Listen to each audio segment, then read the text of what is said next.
Ketemu lagi dengan Om Begawan dalam Ngompol Ngopini Politik. Hari ini hari Sabtu atau hari kelima usai Lebaran. Ya mungkin saat Om Begawan ngonten dan konten ini diunggah, ada beberapa ngompolers yang masih di perjalanan. Entah perjalanan silaturahmi yang belum selesai atau perjalanan balik ke kota, harus mudik untuk kembali bekerja mencari nafkah. Ya, pesan Om Begawan saja supaya dalam perjalanan hati-hati, bersabar, nggak usah kemurungsung.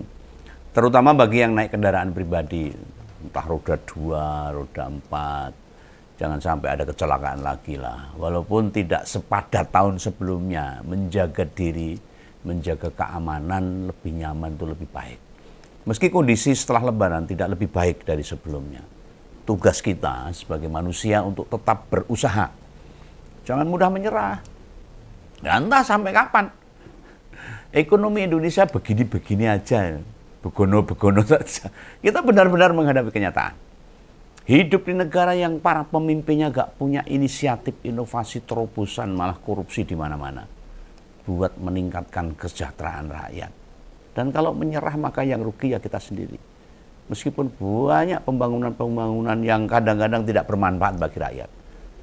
Contoh aja PIK 1 katanya sampai PIK 35 nanti. Jangan-jangan ini lebih berbahaya. Kenapa tak sebut gini-gini saja ekonomi Indonesia? Dan mengapa kita sulit berharap? Di pemerintahan sekarang jauh lebih berat buat maju. Lawang para pejabat, pemimpin-pemimpin kita, Lebaran hanya dimaknai sebagai rutinitas, ritualitas, peristiwa keagamaan biasa. Ya penting saling mengucapkan selamat Idul Fitri, saling meminta maaf, rampung. Plus gak ada greget buat gumregah. Gak ada beban dan empati. Orang duweni rasa peduli terhadap sesama. Pejabat kepada rakyatnya atau pemimpin kepada masyarakat di bawahnya yang dipimpin. Mengapa tak seperti begitu? Nah, lihat saja. Salah satu contoh yang saya lihat wakil presiden kita itu mengunggah sebuah video pendek di akun medsosnya. Dalam rangka Lebaran kemarin tuh, apa sih yang bisa kita petik? Pembelajaran apa yang mau kita ambil? Gak ada sama sekali. Perlihatkan tuh video itu pada Gen Z, anak milenial atau malah Gen Alpha atau gimana mereka memaknai hal itu. Tak jamin, enggak ada bingung. Ciloko ini kita ini.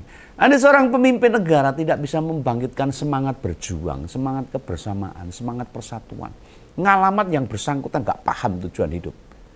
Tujuan hidup dirinya sendiri aja gak paham. Buat dirinya saja. Dia gak ngeh, gak mudeng, gak ngerti so ben mau ngapain, bagaimana mau membenahi atau membawa negara ini maju.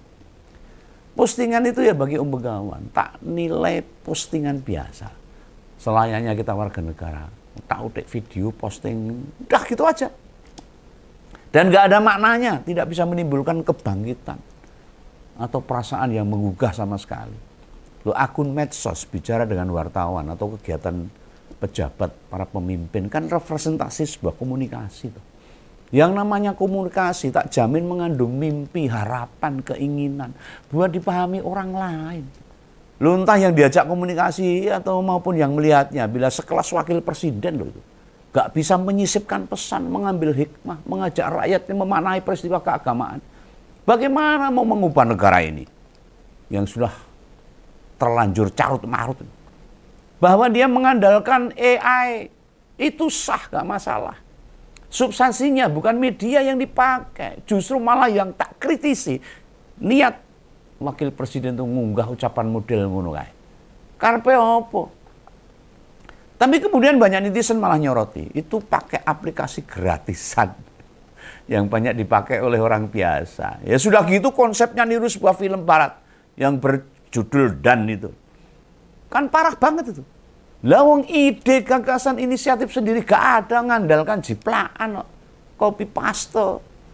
Ya karena memang gak mau baca. Bukankah konten kreator di negara kita banyak yang bisa menarik, yang editingnya lebih jago dan memberi makna. Lah seorang pemimpin itu kan pasti dilihat oleh rakyatnya, warganya, masyarakatnya. Nah, postingan segelas wakil presiden yang tidak bermakna, tidak greget, menggugah sesuatu. Mbok mending rasa postingan. malah ngisi-sini. Malah disebut atau beberapa pihak milenial mau gagah-gagahan tok. Percuma, tidak ada manfaatnya bagi rakyat. Banyak yang bingung atau nggak mudeng, oh karepe mantan wali kota Solo ini bikin ucapan lebaran model begitu tuh. Bila pun mau nyontek, mengapa mesti film asing? Kenapa nggak terinspirasi dari folklore, cerita rakyat, mitos, hikayat? Bisa juga sejarah yang membangkitkan semangat perjuangan. Jangan-jangan ingin memperlihatkan pada masyarakat bahwa dia tuh lulusan luar negeri. Jadi yang diciplak film-film luar negeri. Lalu siapa orang-orang di belakang Wapres yang punya gagasan bikin ucapan mau jiplak film dan tidak berkorelasi dengan perayaan Idul Fitri, hari kemenangan umat muslim ini. Gini loh, penting tak jelaskan, ini momentum bukan sekedar perayaan keagamaan loh. Bermaaf-maafan sudah jadi kehidupan sosial di negara kita puluhan tahun, tiap hari, bukan setahun sekali. Lihat saja dan cermati video tadi yang kita lihat awal. Kan kita jadi bingung apa yang mau dituju tuh dari postingan di akun resmi Gibran ini. Loh, secara tujuan posting ini gagal membawa pesan. Tolong kalau ada ngomongers yang bisa memahami pesan apa yang mau disampaikan, coba tulis di sini. Sama sekali kosongan, tidak ada maksud yang dibawa belas. Persis tuku bakso kosongan orang nganggo sayur. Loh, secara editing banyak warga loh. Plus 62 yang bisa bikin kayak gitu. Banyak. Termasuk Bengawan. Tinggal edit lancar rampung. Kenapa tiba-tiba muncul 2 penunggang unta di padang pasir? Dan cilaka kemudian tampak Tugu Monumen Nasional alias Monas.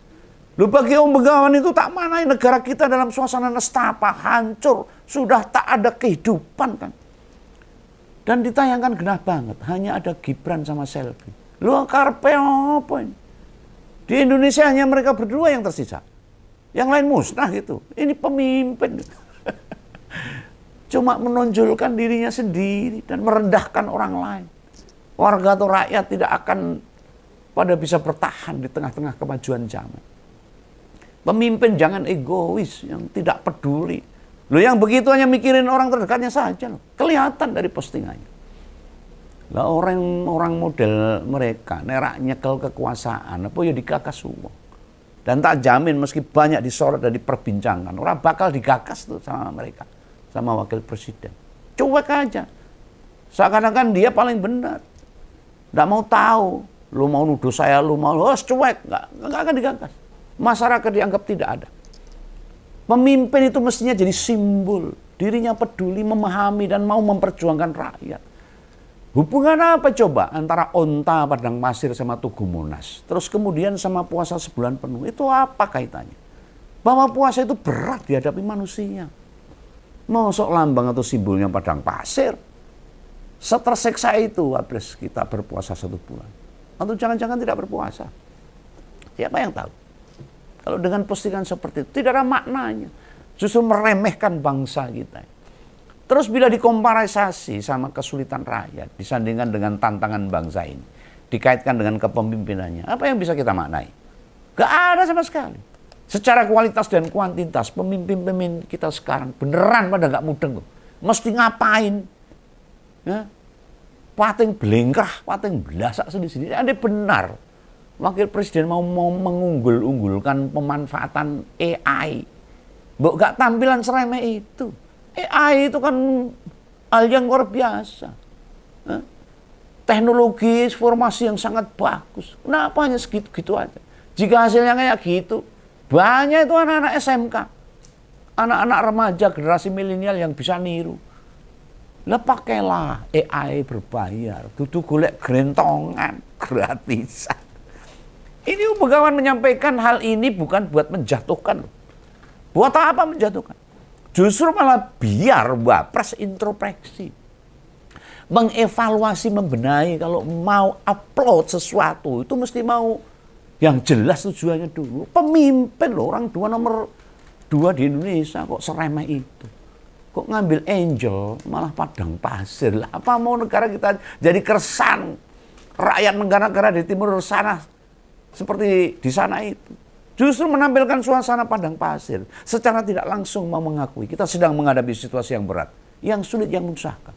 Negara kita itu subur. Bali, Lombok, Jawa subur. Kenapa? Padang pasir yang digambarkan. Pertanyaannya ini. Dan kenapa hanya wakil presiden dan istrinya saja? Rakyatnya mana? Sudah tidak nampak. Hah? Keunggulan bangsa kita mana? Keduanya mencerminkan sedang memperjuangkan sesuatu, mengusahakan atau berupaya menolong entah siapapun. Keduanya hanya terlihat menunggang onta, itu saja. Lo pasti banyak netizen ngerti, no. Karpet banyak yang nggak paham. Dikira itu syutingan asli, beneran, nggak berdasar editing. Itu AI yang diharapkan dapat pujian kalau videonya keren. Itu trok. Manfaatnya bagi masyarakat, bagi rakyatnya tidak ada. Ingat loh, Wapres itu orang kedua di Indonesia ini. Nek wong gak mudeng teknologi, akan mudah percaya. Bagi yang paham politik, paling megah keseret-seret pencitraan. Membiarkan para pejabat mau nipu-nipu kita, membohongi kita. Belum sampai kapan para petinggi negeri ini asik dengan kehidupannya sendiri-sendiri. Rakyat hanya dicekoki hal-hal beginian. Sembari terus memuji-muji para pejabat. Banyak para pemuja, penjilat yang tanpa sadar secara perlahan. Rakyat ditinggalkan begitu saja. Satu hal lagi yang pengen Om Begawan tegaskan. Tidak ada program pemerintah yang coba diusung atau ditekankan sama Wapres. Tidaknya terlihat di video pendek kui loh. Bawa makan bergizi misalnya, 3 juta rumah, 19 juta lowongan pekerjaan, operasi desa merah putih misalnya atau yang lain. Sehingga jajaran orang dekat Prabowo mestinya melihat yang kayak ginian kudu waspada. Ning mereka yo podo wae. Pada mikir urusan sendiri-sendiri menyelamatkan jabatan masing-masing. Nek wis iso ngemplok, iso lungguh, duitnya akeh, mangane enak, lali. Itu sifat rakus manusia yang kebetulan mereka sekarang berkumpul. Jadi usai Lebaran, kita siap-siap menghadapi masalah yang sama. Baik saat puasa maupun sebelum Ramadan.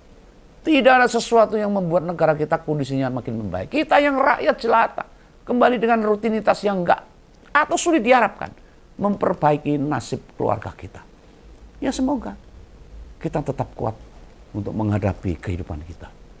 Tuhan yang akan menolong kita, bukan para pemimpin-pemimpin, para pejabat-pejabat yang sekarang sedang berfoya-foya dengan kerakusan dan korupsi di mana-mana. Rakyat menderita. Oke lah, ini pesan Om Begawan. Jangan sampai kita lupa dan kita harus tetap waspada. Jangan lupa subscribe. Salam Begawan, salam Ompol.